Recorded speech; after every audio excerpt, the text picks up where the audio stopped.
Patunay na naglalalamog ako ngayon. Yung mga pumapasok na booking mga kabaro. Grabe. At ito yung mga kabaro, naglalamove ako ngayon. Ay nako naman. Ayan, narinig nyo, tumutunog pa yung lalamove. Kumuha ako ng aircon dito, kaso nga lang i-deliver dito sa sa General Trias, tapos i-deliver daw sa 13. 337 yung bayad. Tapos pagkuha ako ng item, ayun. Sabi sa akin ni sir, 17,000 daw yung aircon, kaya hindi pa daw nabayaran. Kaya bago ako umalis ay tinawagan ko muna yung client. Sumagot naman lalaki, Pinoy na lalaki yung sumagot. Sabi niya okay daw, isi-send niya lang muna yung bayad. Kasi daw usapan nila, sabi ko hindi ako aalis dito hanggat tinasisend yung bayad. Hindi ako aalis doon kay sir, kasi kawawa naman si sir kung aalis ako. Tsaka sabi ni sir, panigurado na rin. Tapos may tumawag sa akin na number, sinagot ko naman. Tapos Korean girl, yan, Koreana yung yung babae. Siya daw nag-order ng aircon. Tapos nalito na ako, sabi ko nako mukhang scam na to Nagulat din si sir, sabi niya parang Pilipino naman yung kausap ko. Iregalo niya lang daw yung aircon na yon sa kaibigan niya. Tapos hindi na rin makontak ni sir yung lalaki. Tapos tinawagan ko naman yung lalaki, hindi rin makontak.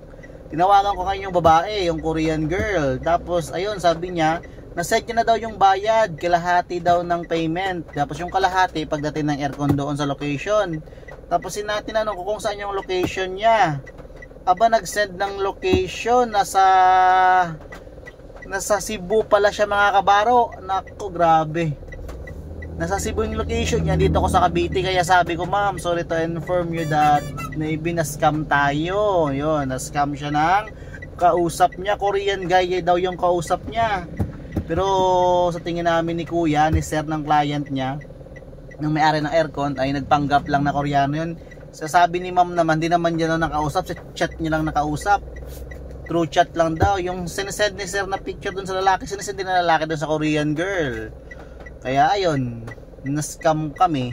Mabuti hindi ako nakalis. Ito namang si Lalamove, mahirap mag-cancel. Marami pang drama-drama, hindi ko rin ma-cancel. Si sir mag-cancel kasi siya nag-booking, siya pinabook ng scammer. Mahirap mag-cancel din kasi marami pang tinatanong si Lalamove ng tinatanong ganito, ganyan, pinapakwento pa yung nangyari. Sabi ko, sige sir, i-accept ko na lang to, i-arrive ko na lang. 67 lang naman yung kaltas ni Lalamove para wala lang masyadong drama, tsaka makakuha ako ng another booking. Ayan, tumutunog-tunog na yung booking dito. Kaya Paskong Pasko pa naman. Yung sino man yung scammer na yun na nag-scam sa amin, sana maligaya yung Pasko mo. Grabe ka.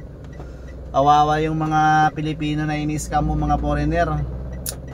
Grabe mga kabaro, yung experience ko sa Lalamove ngayon, December 24. Magpapasko pa naman bukas.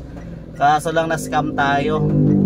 Ayan mga kabaro, hanap mo tayo ng bagong booking. Ayan, patunay na naglalalamove ako ngayon. Yung mga pumapasok na booking mga kabaro. Grabe. At ito yung booking ko na ayan na na-scam kami. Ayan, tagal mag-loading, grabe. Ayan, ayan, naglo-loading siya mga kabaro. Ayan, sabi ko kay sir, i-accept ko na lang to sir, i-alive ko na lang para wala nang tagal namin nagantay, mga isang oras, ayaw mag-cancel ni Lalamove, pinapadrama-drama pa si sir. Mabuti si sir, mabait din, kawawa din siya, kailangan niya rin yung pera sana mga kabaro. Wala, parehas kami nangangailangan, wala. Kami yung pinagpirahan ng scammer, grabe. Napakalupit. Sanay na talaga 'yon. Yun lang mga kabaro, sana maging lesson sa atin 'to. Sa mga kapwa ko naglalamove diyan. Ayan, grabe. Hindi ko alam kung anong mafe-feel ko. Maiinis ba ako o magagalit o maawa o ano. Ayan yung kinalta sa akin, tingnan nyo. Ayan. Ay nako, dito? Paano ba ito pindutin? Hindi naman ako masyadong sanay dito mga kabaro. Ayan. Ay, hindi ko pa nga na-review. Ayan, ano ba ito? Ay, paano ba ito? Ayan. Ito yung amount, 337 yan. Saan ba yung pipindutin? Ito pala.